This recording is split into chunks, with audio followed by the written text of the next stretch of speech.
一周以来，我们已经看不到很多曾经熟悉的朋友们了，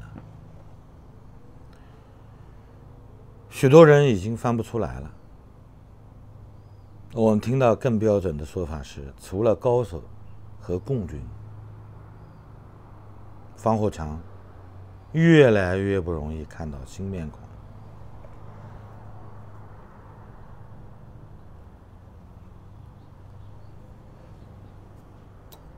每到一个严峻的时刻，这次是双重的不仅仅有共军要庆祝11，庆祝他们建国70周年，要搞阅兵，同时还有一个香港问题，谁也不能保证他们不在11之前用军管的方式来完全压制住香港抗议的声音。那么今天我们看到的这种所谓的红色恐怖，它已经涉及到生活的方方面面了。我们看到经济上它有越来越多的监控手段，除了从税务、从社保、从全方位的来监控民众的信息，发展到监控民营企业，给民营企业派党代表，然后现在又给民营企业派会计，全面监控，最终是强制进行混改。其实翻译成大白话就是公私合营，只是他换了一个方式又回来了。民营经济曾经被认为是社会主义市场经济的一个有效的组成部分，是公有经济的补充。去年好像刚刚表彰了一大帮在中国经济发展过程中起到了贡献的这些民营企业家。当然也有很多人被共军直接撕开老底，说他们是共产党员，优秀共产党员。那么今年我们看到的形象就不仅仅是宣传了，嘴上说的和实际的行动完全是两码事儿。他们在掐死中国的民营经济，社会在倒退，共军在回归计划经济。他们跟美国人之间的谈判其实是双方都不需要的，只是为了应对整个世界经济的期盼，为了更加温柔的左转，他们才不得已隔一段时间放出一些信号。就如同两个明知道生意做不成的人，为了稳定住市场，为了稳定住股票，为了稳定对经济的预判，为了能让民众更为优雅的进行这种转型，其实双方都在温水煮青蛙，没有什么特别的地方。作为生活在内地的民众来说，生活即便对你不再那么平和，未来会有一些艰难险阻，你必须要面对。但是作为你个人来说，生活不会因为你的退缩就对你客气。现实越来越严峻了，你又完全脱离不开。你想躲进小屋成一统的可能是没有的。那么在这种情况下，我们能做的其实很有限。学习，更多的学习，静下心来，静眼旁观，看一看人家是怎么干的。不要把自己幻想成能够改变世界的变形金刚，你能做的很有限。你尽可能学一学别人曾经的例子，包括他们的失败，看看有什么能对今后的你会有一些帮助。你应该做的是积蓄自己的力量，等待合适的机会，保持勇气，保持对未来的希望，有一颗强大的心脏，有一个无比坚定的信心，这是你唯一能够仰仗的，别的东西都是假的，都靠不住。这个世界上没有那么多能够让你永远信赖的朋友，你也不会有完全的人生导师，除非他已经死了，那他就不会变，对不对？但是他会被挖掘出来很多黑历史，所以你没有一个可以完全崇拜的人。你能坚信的就是这个世界上它迟早会有公平，这个公平你不一定看得见，但是如果你争取了，你将不会懊悔，因为你曾经奔向过光明，在你前行的道路上会留下来一些痕迹，会给你的孩子们带来新的希望。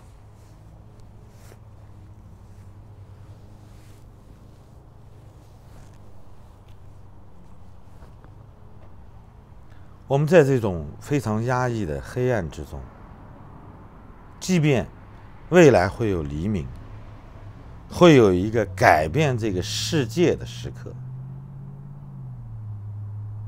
但是谁能保证你能熬到那一天呢？中国即将发生的变化不是某一个人能够决定的。其实现在的执政团队也是一样，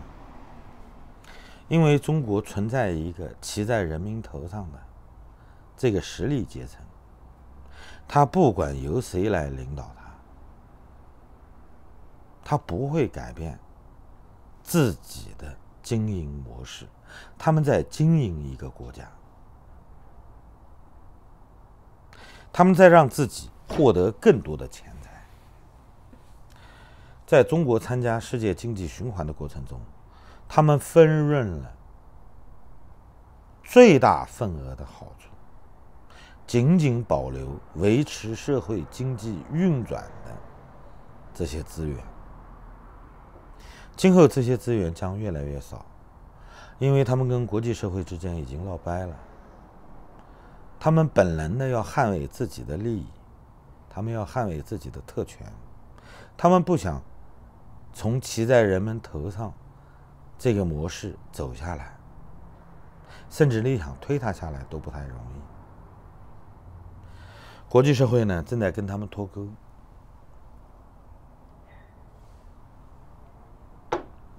他们的未来很暗淡，但是他们的今天还是非常光鲜的。他们非常有底气地告诉国际社会，他们不怕，因为他们有人民，有14亿被他们绑架的人，他们还有枪。如果你要把中国共产党推翻了，整个中国就将进入一种无序的状态。他们利用这个来恐吓国际社会，当然他们也不断的恐吓国内的民众，通过各种渠道通过教育、舆论，通过这些专家学者的演讲，不断的告诉大家，中国不能乱，共产党要是不在了，中国会更乱，中国人会陷入更加悲惨的境地。他们威胁着别人的同时，也在说服着自己。他们认为中国离不开中国共产党，那么整个世界也离不开中国。现在我们知道了，中国能不能离开共产党，我们不知道，因为70年来没这样试过，这要试过才知道，对吧？那么世界能不能离开中国，这个现在大家应该已经看得很清楚了，好像可以。所以他们失去了他们最大的砝码，他们现在面临到的就是这样一个情况：继续开放，真的按他们说的这样去开放，中国共产党将失去在中国永久执政的可能，因为它的基础被摧毁。那么闭关锁国，进入内循环，它同样玩不转，因为它没有足够的资源，尤其是它没有可能喂饱全国人民。我们都知道，如果要是面临饿肚子了，那什么样的思想都变成假说了，对不对？饱食思淫欲，你得先填饱了肚子，才能谈其他。思想是什么？思想其实是一种享乐，对不对？你吃饱了，你才会有思想；你饿晕了，只会产生幻觉。中国现在就进入这么一个状态，大家都知道，他玩不下去，但是很多人还在幻想着能不能和平再长久一点，让我个人积攒好一些资本，我要逃避开这个乱世，我要逃离混乱的地区。其实能做到这2点的人都很少。中国每一次改朝换代，都是因为经济玩不转了。所有政治上的这些连锁反应，都是在经济崩溃以后才开始出现的，而且每一次都伴随着战火。中国看不到一个反对派，或者说有什么标志性的人物能够站出来引领中国的这次变革，人为的缩短变革的周期，减缓人民的痛苦。现在我们看不到，短期内好像也不容易出现，那么跟着就出现一个问题了：未来中国出现变乱以后，怎么去解决自救的问题？在这个时候，每个人就要考虑到自身的情况，不要盲目的听信别人的宣传，因为对别人有利的这些方案，对你不一定是可行的。